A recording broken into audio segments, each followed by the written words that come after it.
This week on One Day Leader, our contestants try to get to the core of why corruption is thriving in our society. Good afternoon and a warm welcome kuninonke babukeli bethu emakhaya. Njengenjwayelo namkelwa yimina uPaul Shongwe ulamtimanze khona la ku One Day Leader. Amidst the many challenges we face as a country, at the root of every sector in our leadership, the ugly head of corruption continues to show itself as an ever-present pandemic. This has resulted in many frustrated and demoralized South African citizens who blame our leadership for the lack of progression. Leaders who've been placed in positions of power to lead and guide our citizens seem to abuse this power by taking away what rightfully belongs to citizens and use it for their own selfish gain. Now, this has rendered the law and justice system blurry and perhaps ineffective for the most part. As we continue to hear media reports on how corruption is thriving within government and the private sector, how are we as ordinary South Africans meant to feel and respond to this? Today we ask, is it possible for us to reach a level of a corrupt-free society? Nikhumbule nine emakhaya ngaxhumana nathi and join the conversation to share your thoughts on our topic by visiting our Facebook page, One Day Leader SA. Also visit our Twitter page at One Day Leader, and that all-important hashtag is One Day Leader 5. Also remember, you can get voting for your favorite leader by simply SMSing the word leader and their number to our SMS line, which is 32672. Okwamanje, let's hear what the leaders has to say. As usual, Leader 1, Anisa, welcome your vision statement, please. From the streets of Rwanda to democratic South Africa, a leader's vision for social justice through education emerges. We can, we must, and we will ignite our spark. South Africa, I'm talking to you. Thank you very much, Anisa. Sakile? From the streets of Umlazi to the stages of the SABC, I believe in an open opportunity society where it is not where you come from that determines how far you make it in life. South Africa, we need change, so be the change. Welcome, Ritabile. 150 years ago was the Industrial Revolution, but today we live in a political revolution where young people are at the forefront. Why? Because to be young is something, but to be young and woke is everything. Hashtag we are woke. Leader 4, Sydney, it's your turn.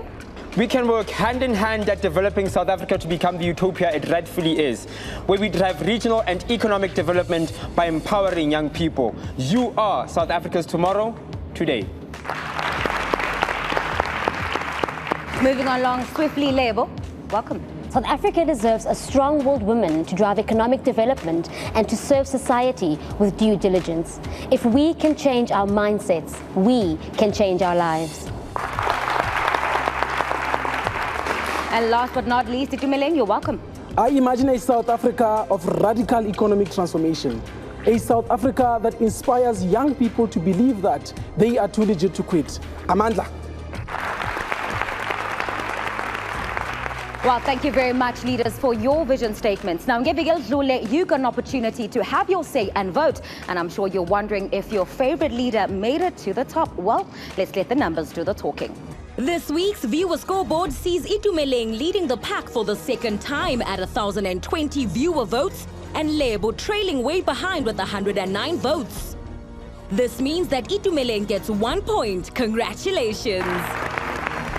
In our series scoreboard, leading the pack is Ritabile with 10 points, closely followed by Lebo and Sakile with 9 points respectively. Trailing way behind is leader 4, Sydney, with 6 points.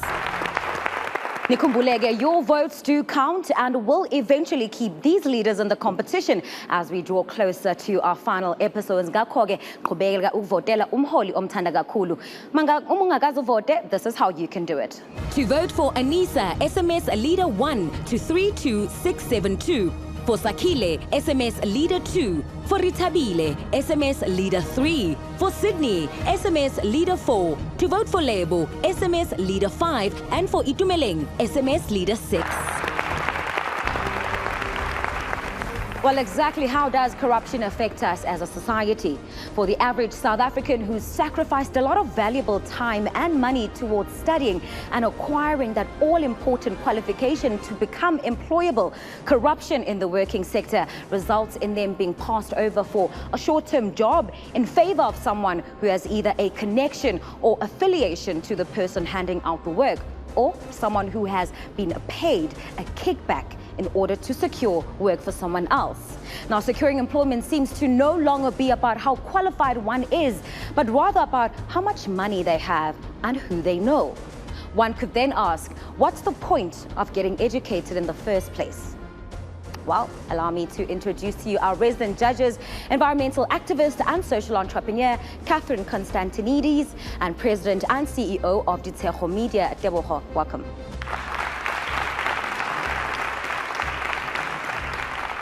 Catherine, I'll start with you. Would you say that acts of corruption or corruption have become a part of our culture as South Africans? You know, Pearl, unfortunately, corruption is seen in every corner of our life. There's a really good saying that says character is what happens when nobody sees what you're doing. And I think that's a really important thing, because I think we need to be able to hold ourselves accountable, yet we don't. Indeed.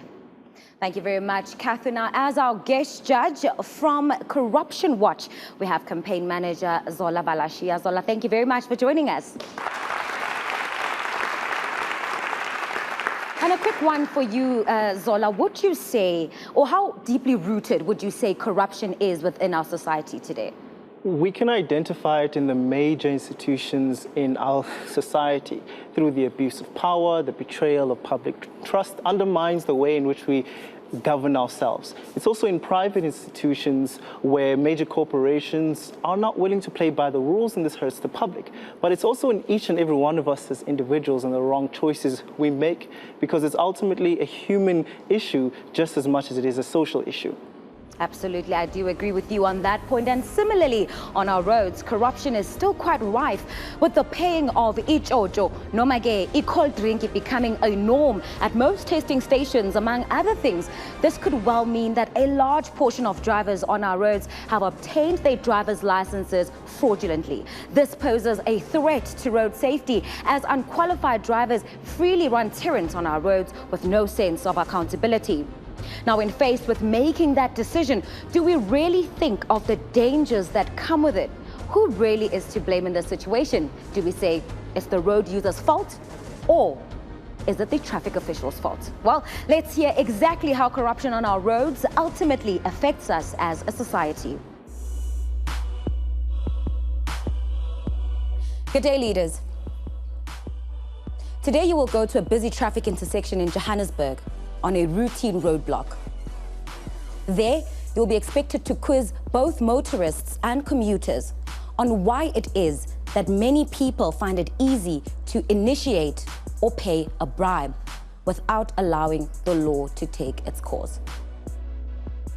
You'll also meet a psychologist who will help you better understand the psychology behind corruption and why it is that acts of corruption are becoming more and more prevalent in our society. Our team leader for today is you, Itumeleng. As usual, it's your responsibility to guide the team to completing the task within the prescribed time. You may leave.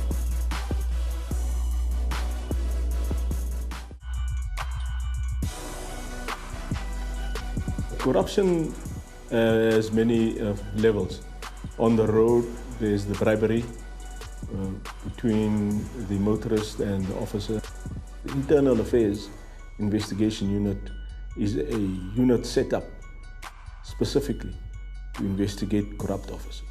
Where there's evidence, when the officer is party to it, such an officer gets dismissed. When it comes to bribery and corruption, it is an individual who becomes corrupt. At which point the person becomes corrupt, it's difficult to ascertain or establish. So whether there will ever be a point where there will be zero corruption, I mean, it's something that one would want to achieve. But Whether it's going to be practical, we don't know. Even though measures have been put in place to curb corruption on the road, since corruption happens at the hands of the people, there is no full way of making sure that it does not continue to happen. Although arrests have been made of corrupt traffic officers and road users alike, the penalty has not ensured that corruption does not continue to thrive. Are we as a society merely looking at the effects of this problem? And do we perhaps need to take a closer look within to find the answers as to why we choose corruption as a way of life? Emva kwekhefu hlala nathi ubone ukuthi ama-leaders ethu azoxazulula kanjani lolu daba.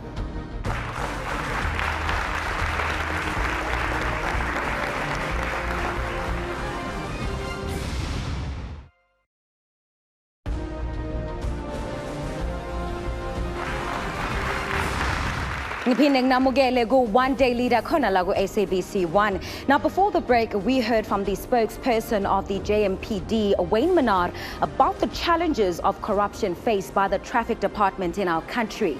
We are, however, do know that this is not the only department that is plagued by corruption. With numerous reports of corruption on a daily basis, one wonders if we as South Africans are too quick to point out corruption in our government leadership, but how much of it is a mirror to our own daily choices that are outside of the prying eyes of the media. When you choose to buy that flat screen TV from a backdoor supplier, or you pay a bribe to fast track your job application, does that not perpetuate corruption? And so we ask on our topic today, is it possible for us to reach a level of a corrupt-free society? Singathanda ukuzwa imbono yenu, ngakho-ke please visit our Facebook page, that's One Day Leader SA, to share your thoughts on the topic. Also check out our Twitter page at One Day Leader and hashtag One Day Leader 5. Okwamanje, let's see how our leaders tackle this task. I think this is a very interesting task, precisely because we are going to be interviewing people as to have they been in a situation of bribe. In most cases, what's going to happen is that, you can foretell that most people are going to be in a situation where they want to deny that. Now, guys, we've been given a task to actually find out why do citizens find it much better to initiate or pay a bribe rather than allowing the law to take its course. Now, in this task, I have three main things that I want to highlight before we can even go outside there. The first one, I want ourselves to discuss as to what do we understand about bribing or initiating bribe, and as to, have you ever been involved in that situation, if you can add, or do you know of such a situation that has happened before? And then the second one, I want to get suggestions from you as leaders as to how can we tackle this task in a very creative way such that we are innovative in whatever that we're doing. And then the third one, then I can give the way forward that this is what I think we should do. I can give a scenario where I was involved in giving a bribe. I was 16 years of age, didn't have a license. I was driving around Fannyville Park. Guy got stopped, right? So at that time, you don't know what the consequences are. And this police officer is like, I'm going to arrest you. I'm going to impound the car because you don't have a license. At the time, I think I had like 100 or 150 inside the car, and then I gave it to him, and that was it, right? So yeah, I think sometimes people pay bribes or initiate bribes because they don't really understand what the consequences are. You'd find that you pay a bribe for 200 rands, whereas your ticket could just be taken to the municipal offices and be deducted to 50 bucks. What is bribe? For somebody out there who doesn't know, who has never heard the term before, what is bribe? I think in the most simplest term, it's paying your way out of like what is a legal transgression. We hear about contracts that are awarded to entrepreneurs, and it falls in their favor. They pay a certain official. The FIFA debacle is one of them, one of the biggest in the world where bribes are paid. Right? So that bribe itself is corruption. I've analyzed the strengths of my colleagues looking at the previous tasks that we've had. If you look at Sydney and Sakile from other tasks, including the task of racism, they actually did well in going to interview the guys that were in the cars. Interview on the ground, running around, asking questions. That's what they specialize in. No, I get this, guys. Thank you so much on these contributions. These are very key contributions. So what I want to do is that I want Lebu, Sakile, and Ritabile to focus more on the officials, trying to find as to why do they accept? So you're looking at on the acceptance side, why do they accept bribe? And then for the three of us, Sydney and Anissa, I want us to look more into the survey, asking the people those statistics that we want. So we have to find both sides of the story. And that's what I think we should do right now as we leave this place. So let's go and tackle this. Let's do this.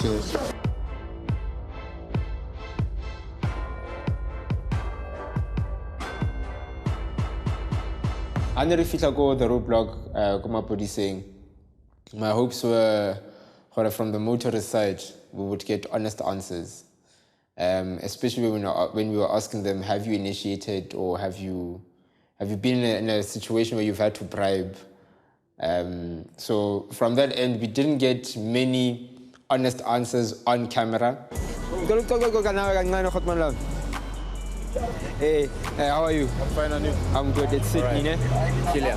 All right, we're from a show called One Day Leader. So you're getting a ticket now, I guess? Yes, I am. Have you ever been involved in a situation where you've had to pay a bribe or where a police officer asked you to pay a bribe? What's your opinion on that? One of the first observations that we also reached a conclusion to was that, number one, most people are denying that they've been involved in cases of bribe, but we can tell that they know what bribe is. Yeah, but yes, what are the problems are how much? Yeah.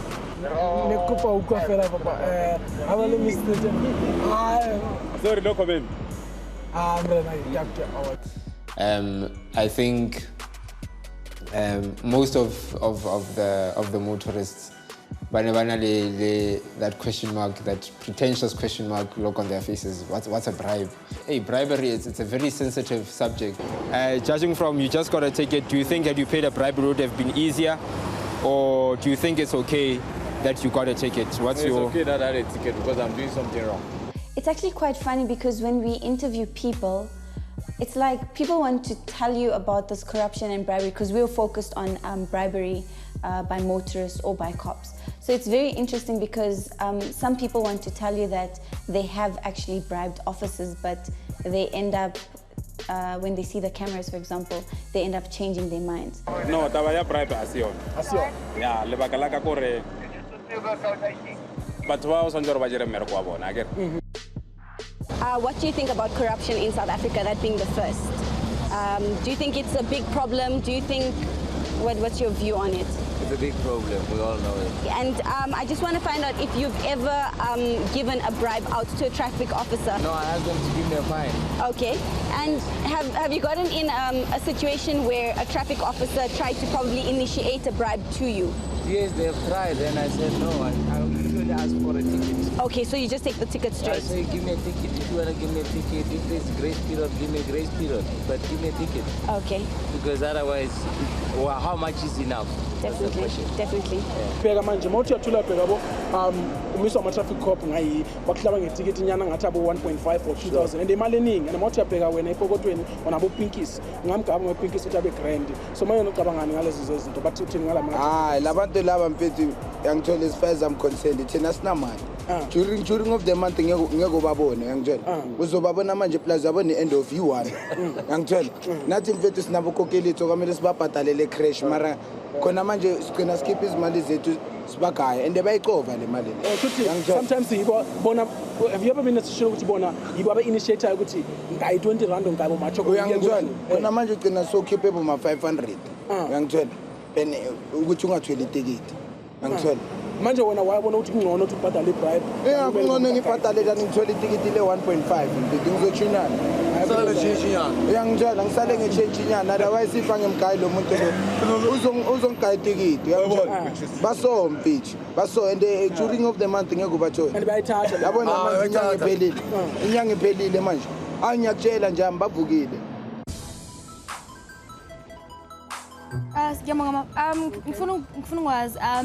when you guys take your pledge, now what does your pledge entail? Like what happens in the pledge?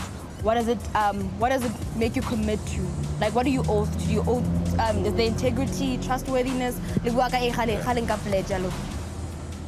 we take our oath, we take it to honesty, to integrity, to holding our department with pride, and to serving the community with pride.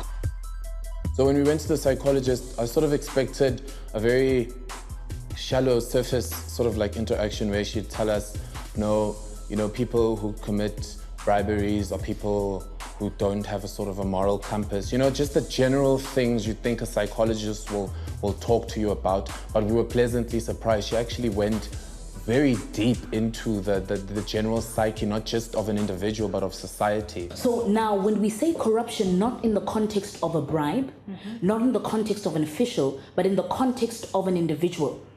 When you are corrupt, it means you have violated yourself. Yes. So then we need to look at self-violation within the context of society and the globe. Right. Okay, so another thing, leaders, that we need to understand, if you give somebody or give into bribe somehow or some way or another, you have perceived a certain struggle that you don't want to address. So when we give into bribery or when we conjure a society that is based on bribe, it's basically creating a perception around us that will feed into the world.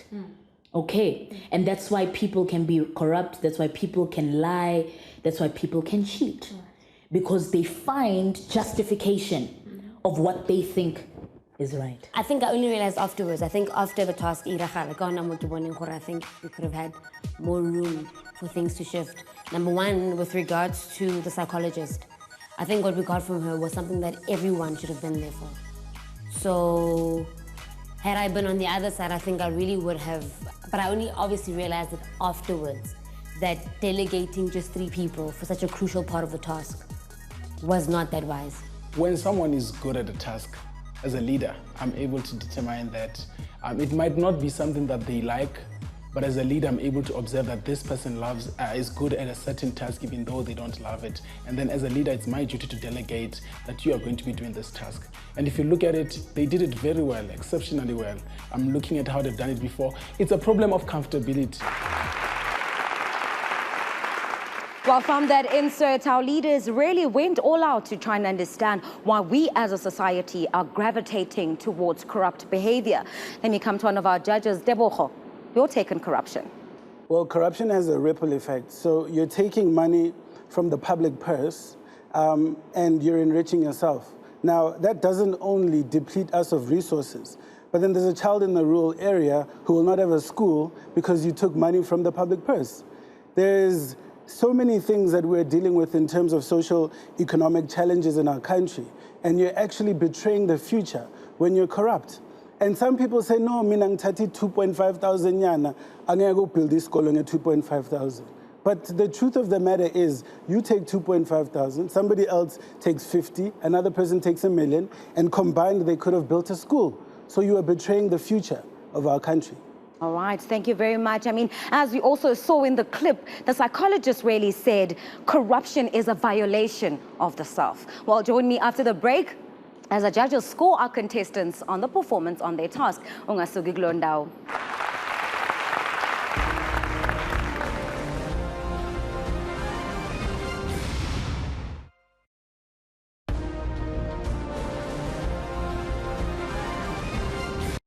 A lot of young people are unemployed in our country, and when we do a dipstick assessment of why, we realize that they are undereducated or they don't have education.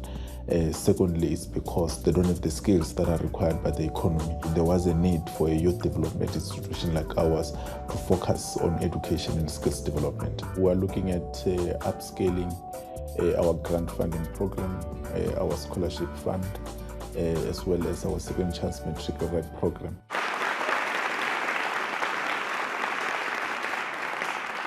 Welcome back to One Day Leader. As you've seen, the NYDA is an agency that is helping young South Africans be more proactive, building the economic future of our country. The youth are our future, and with organizations such as these in the forefront, we're more likely to see South Africa growing in huge strides. Now, let me go back to our judges, and Zola, I'll come to you. On the insert we saw before the break, it's clear that some people are still very reluctant to talk about corruption, yet they know that the act itself is wrong. What makes it easy for us to make that decision to pay a bribe and not do the right thing? Well, if you view it in terms of economics, It's incredibly practical and efficient. I do get that license, I do get that interview, and the satisfaction we get from that reinforces the behavior to continue doing so. So if there's 100 micro acts, we eventually end up with the big problem that we see now. All right, very interesting. Catherine, let me come to you. Give us the verdict on the best performing leader on that task and the least performing leader. Hands down, it has to be Itumeleng. Well done. You really performed so well. We really appreciated how you rallied your team at the beginning, how you brought everyone together, and you unpacked this word corruption. You unpacked this theory with the team. I love that you gave a personal example. I think that really added value to the conversation. But I really believe Itumeleng was, for us, the best, and everyone else played their part, but our best leader today on that task was most certainly Itumeleng. All right. Thank you very much, judges. And Itumeleng, congratulations on being the winner on this task. Now, our topic is it possible for us to reach a level of a corrupt-free society? It debates here to your allies, Itumeleng, the winner of the task, and Anissa. Guys, you know the rules by now. 30 seconds for your opening statement, 60 seconds to challenge, and 30 seconds to close. Anissa, I'll start with you. Ever heard of the saying, absolute power corrupts absolutely? Well, let me take you through it. Corruption tends to give us a skewed reality that it ought to exist where superiority reigns, which essentially explains that corruption statistics we saw our country take a huge leap from 43% to 64%. Corruption manifests itself in municipalities in collaboration with SAPS and lawmakers. Let's do away with this corruption and let's name and shame. Let's use technology to rid us of technology, but ultimately, we must begin today to assert. Thank you very much. Time is up. You have now 60 seconds to debate. Okay. Now, anyone can diagnose a problem, and that's what you're doing. You're diagnosing the problem. I gave a solution. But now we want a remedy to it. Can you give a solution to it? I gave you a solution. I said that we need to assert pressure on the government. I said, let's move away. Let's use technology. We're in the digital age. Let's use technology. Okay. I'll give you an example. Hang on. Okay, no, Chile. wait, No. Let me unpack this. Listen, Chile is one of the world's most transparent, has one of the most transparent procurement systems. No, listen. You asked me for an example, Itumeleng. Listen. So this Chile, it's called Chile Compra. It was launched in 2013, right? And since it was launched, 2.1 million purchases were made altogether by 2012. Anissa, you can ask your question. Banks are colluding, and they're manipulating our currency. Big corporates are colluding for price fixing. How are you going to address that in your policy? Because that is affecting the poor of the poorest. Okay, listen, as I like your question actually, because banks are part of the private sector and we often keep focus on the public sector. So with banks, of course, we have to use these government policies, but as long as we're not addressing public... Thank you very much. Time is up. Anissa, you now have 30 seconds. Okay. For as long as the air we breathe is pregnant with tension of dissatisfied citizens, they will ultimately move from passive acceptance of corruption to public condemnation. You see, just like modern day tuberculosis, corruption deprives vital oxygen in the lungs of a nation. In conclusion, we need political will from the government. We need to change the way in which people get into power. We need to speed the processes up of government. And if Chile could implement their successful system, then who are we not to? Thank you very much. All right, thank you very much, Itumeleng. It is now your turn. 30 seconds starts now. We live in a country where corruption has become our daily bread. A country where bribe is the medium of communication to get a business tender and for business deals. I'm talking about young people who do not have jobs because at some point they've been requested to pay some bribe.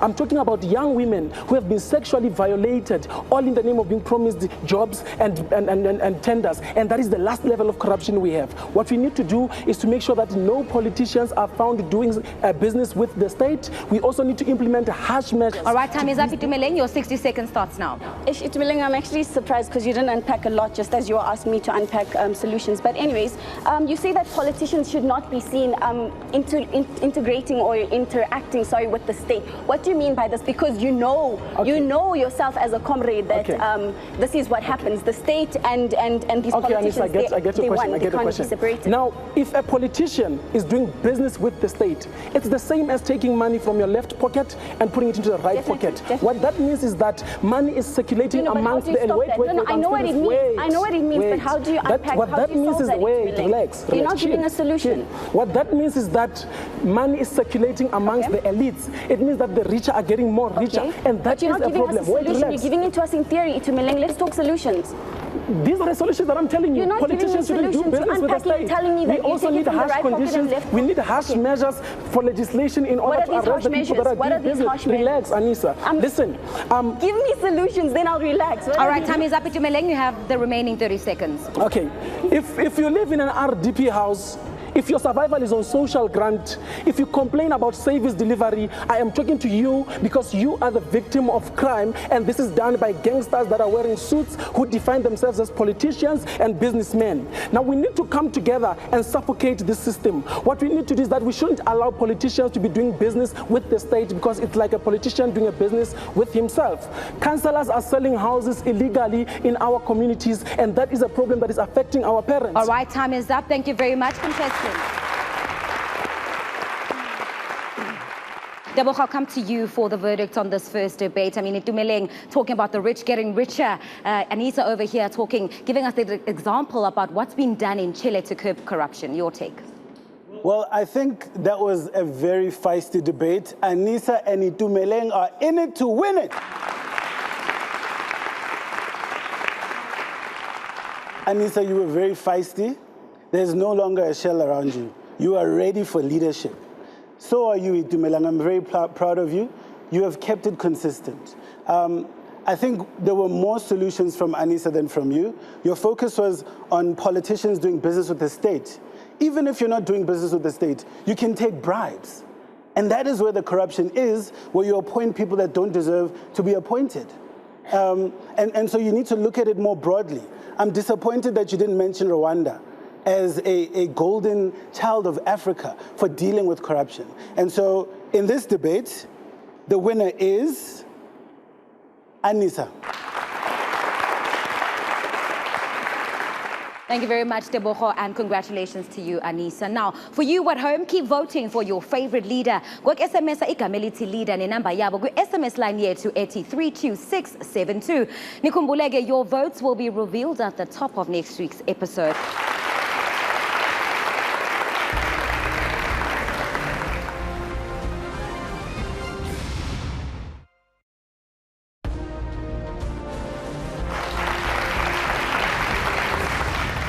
Welcome back to One Day Leader. We're still discussing whether we as a society can ever be free from corruption.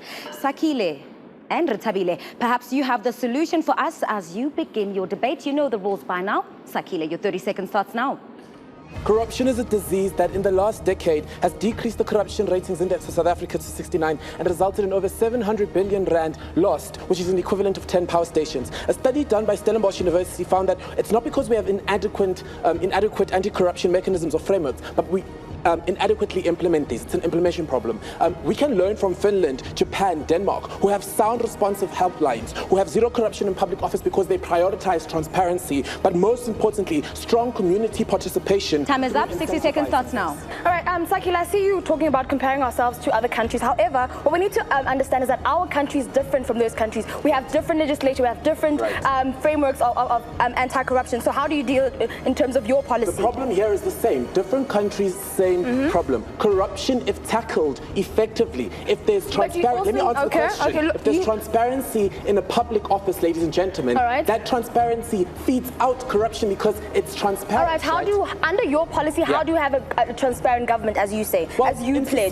If society also participates by incentivizing the very society, right? So if, for instance, Catherine sees something illegal happening, let me answer that. Sees something illegal happening, and she tells the police and she's incentivized to do that creates that incentive for her to report corrupt activity. That's the type of investment as a government we need to make. On that issue of reporting, we had an issue where someone reported Stekenicor for being for dealing with bribery, and Black Twitter actually crucified him for that. So we don't have. Thank you very much, Sakila. 30 seconds. Black Twitter is not our legal system. In a country, ladies and gentlemen, where 600 rand is what the driver license costs, but you need 3,000 rand for a lunch for the driver official, we need change. In a country or society where during an interview with the Metro Police, an official will stifle us asking questions because they are unfair, we need change. We need change that ushers in transparency, community participation, and accountability in all levels. We need a change that deems you, and you all deserving of leadership. Thank you very much, Sakila. Your time is up. The tables are now turned. Rethabile, your 30 seconds starts now. South Africa Africa has one of the most strongest economies on the continent. However, our country's credibility and our country's progress is heavily hindered by our ever-increasing rates of corruption. So how do we deal with this issue? First of all, we need to re-establish the Directorate of Special Occasions, which was known as the Scorpions. Secondly, we need more media coverage around anti-corruption organizations such as Corruption Watch and the National Anti-Corruption Forum. Lastly, we need to encourage more platforms where we as... Time is up, Ritabile, your 60 seconds starts now. All right. So Ritabile, I'd like to hear more of your policy, but do you realize that you're also running a parallel debate? The burden you've burdened with in this is to prove that society, South Africa, can't reach a corrupt-free society. No, I want to tell you something, right? So we have a problem right now with the Hawks. Why? Because it's not independent of government. But if, like, back in the day when we still had the Scorpions, which were independent of government, that's where we saw more results. That's where we saw a higher rate of them actually tackling corruption. That's where we saw public officials being held accountable for their corrupt duties. How accountable were they, though? Because there was the whole arms deal that happened when that very corporation existed. It is because they disbanded the Scorpions. No, that happened during they disbanded the Scorpions. existence. So what actually happened is that government historically, since the Scorpions have actually been in power, like disbanded, there's been more tackling. Corruption. We've had like the Public Protector's Office able to function independently outside of the Scorpions existing. We need anti-corruption agencies that are free from government. All right, time is up, Ritabile, 30 seconds to conclude. With a constitution that encourages human dignity, with a constitution that encourages the right to freedom of expression, and with a constitution that encourages the access to information, the responsibility remains with us South Africans to tackle the fight against corruption. Silence is consent. It is when we speak up where we ought to see change in our society. Because when it comes to corruption, we have every reason to be woke. Because #we are woke. All right, thank you very much, Sakile and Ritabile. Zola, I will come to you. Your thoughts on that debate, because you are from Corruption Watch. Are people more likely to speak out on corruption, and how afraid are they to act when they see other people engaging in acts of corruption? Well, it gets a little tricky because as an individual, if I confess, I know I'm also self-incriminating, but at the same time, I want those who keep doing it to be prosecuted as well. A second thing to think of, the prosecutors isn't some boogeyman in an office in a corner somewhere. It's also my neighbor, my brother, my dad as well. So all of those things put me in an inertia that almost paralyzes me from being able to move and speak out about it. Some of the solutions that we heard here try and directly tackle those, but neither went to the heart of the human issue and laid it off as a systems issue. So I think they should research a lot more about that. All right, thank you very much for those insights. Judges, let me come to you for the verdict. Catherine? So today's, this debate is going to go to Sakile, and we want to congratulate you for that. And the main reason was you found holes within Retabile's argument, and you poked at those holes and you broke her argument into pieces. Retabile just asked questions where she didn't interrogate what you were actually putting on the table. Retabile, the way you pulled in back to your vision statement was very powerful. Well done on that. All right. Sakile, congratulations for taking that debate. Nene Makaya, please continue to send us your comments by visiting our Facebook page, One Day Leader SA, to share your comments on the topic. Also, do check out our Twitter page, that's at One Day Leader, and hashtag One Day Leader 5. And also, don't forget to vote. You will be making sure whether these leaders remain in this competition. All right, our final debate, it's obvious. Lebo, Sydney. You guys know the rules by now. Lebo, I'll start with you. The minute you violate your morals, beliefs and ethics, you are corrupt. The issue in our society is lack of accountability and low ethics. We have created a culture of making easy money and quick fixes. And how do we fight this? Let's look at countries that have low corruption rates. Denmark, Sweden, Finland. How do they do this, and how can we sort of apply their models to our own? On a governmental level, we need a transparent and stable system that is also at the forefront of holding its leaders accountable. We also need to have them. Thank you very much. Time is up. You have now 60 seconds. All right, Lebo, you present a very beautiful argument that we need to have a sense of morals and ethics. Now, I want to bring to your attention the case between the South African Police Service and POP crew in the Labour Appeal Court of Johannesburg in South Africa, where the judgment ruled that police are prohibited from participating in strikes because policing is an essential service. Now, for a police officer that cannot voice out their concerns when they have merely nothing to live on at the end of the month? How does your solution make sure that that police officer continues with that moral etiquette, whereas they can't voice their concerns? That's where I was now focused on the governmental level. But now with regards to individuals, we need to reach a point where we sort of, number one, with our kids, we need to sort of teach our kids how to get the value of earning. I understand with the kids. I'm with talking about regards that to societal at and the police individual station level, right we now. need to start being accountable. We need to allow ourselves to get away from quick fixes and allow processes to happen. But if you're earning most of our 9,000 corruption rands, happens because we want something to happen if I may quickly. ask you a question. You want a license now. Thank you very much, Lebo. You have 30 seconds to conclude. We have people of low ethical standards in many facets of our community. And the main reason here, again, is lack of accountability and our ethics. If we can develop a high ethical and accountability culture, we'll develop a high level of trust in other people as well as in our system as a whole. This trust will strengthen our support and our sort of strength within our whole integrity system. And it begins with each and every one of us. We are not victims. We need to allow the process to happen. Change starts with you. Thank you. All right, Sydney, it is now your turn. 30 seconds. If we can change our mindsets, we can change our lives. Now, the famous words of Lebo Mpela are devoid of the reality that we are not improving the packages of civil servants in the country. And that is the main reason why bribery and corruption in the country is so perpetual. The other solution that we have not begun to tackle is how do we use the technology at our disposal, for example, to start an automated system of bidding for tenders and actually looking at whether or not people are... All right, time is up. 60 seconds. Challenge.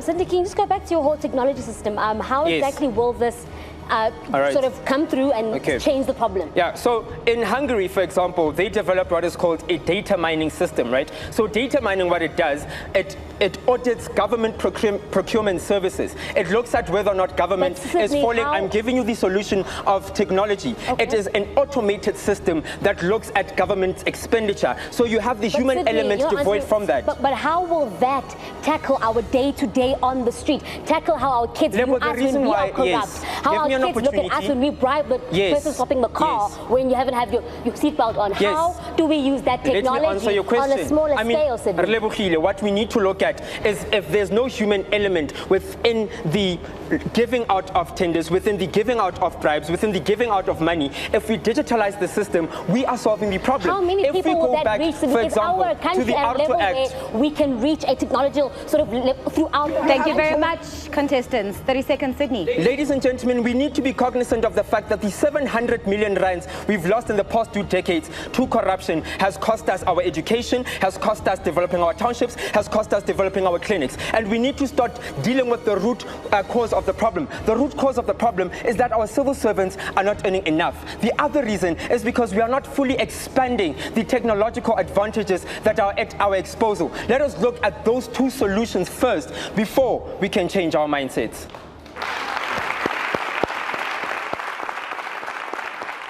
Debocha, I'll come to you now. Lebo talking about our morals, us having morals to say no to acts of corruption. Sydney coming in and saying, maybe let's digitize things a bit more to get rid of that human element that makes the decision to be corrupt.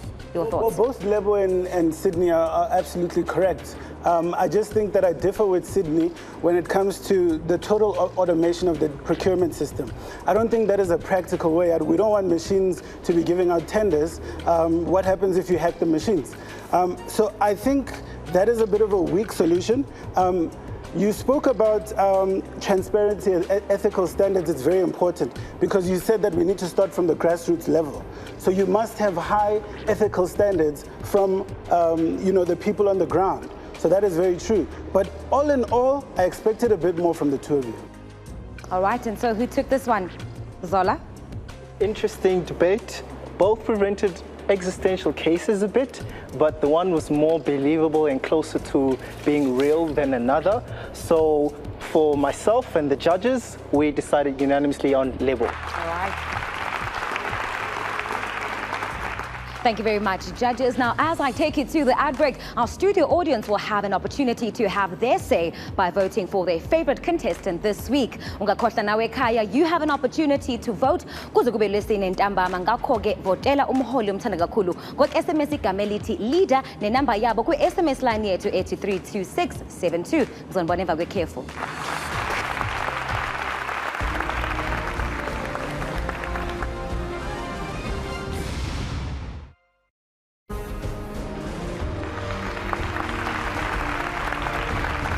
Welcome back to One Day Leader as we get into the final segment of our episode for today. Now I'm about to reveal exactly what the audiences had to say. But before I do that, judges, let me come to you. Final parting words, Tebogo? Well, firstly, I think it's very important for us to understand that corruption perpetuates inequality. If you're tired of seeing those 2.1 million South Africans living in shacks, those 26% of South Africans unemployed, and if you're tired of not getting opportunities, then you need to isolate corrupt people. And isolate corruption started in the household, and let's ensure that we build high standards of integrity. All right, thank you. And Catherine, parting words from you. I have to build on what Sabc has just said. It starts with the individual. We can point fingers in many directions within our societies, but if we're not getting it right with ourselves, corruption takes two people. So we can say whatever we want about that metro cop that pulled us over, but if we accepted to give him a bribe, we are as corrupt as he is. So we need to make sure that we rethink our value system and what we're teaching our children, and it does most certainly start at home. Thank you very much. And Zola, lastly, what would you say to the citizens in the country who maybe have lost hope that will ever eradicate corruption? Well, I say to these leaders and everyone else, get involved. Get your hands dirty to get your hands clean. Don't tweet about it. Go in and do the work, because the voices that we're talking about that are silent aren't other voices, they're your voices. So get in, get involved, and get engaged. All right, thank you very much. All right, and the winner, overall winner for today, as voted for by our audience members here in studio. Sakila, congratulations to you. Well, once again, thank you very much to our audience and our judges for their votes. Let's now take a look at our final scoreboard. Our final scoreboard sees Sakile leading with 11 points. Lebo and Ritabile are following closely behind with 10 points each. The words of Abdul Kalam, if a country is to be corruption-free and become a nation of beautiful minds, I strongly feel that there are three key societal members who can make a difference. They are the father, the mother, and the teacher. On that note, isikhathi ukuvalelisa from myself uPhilshongwe umntimanzi ubambolunye mageza ngelibise emanti yahleti ngithi lishonile nini bakalazidze. Goodbye.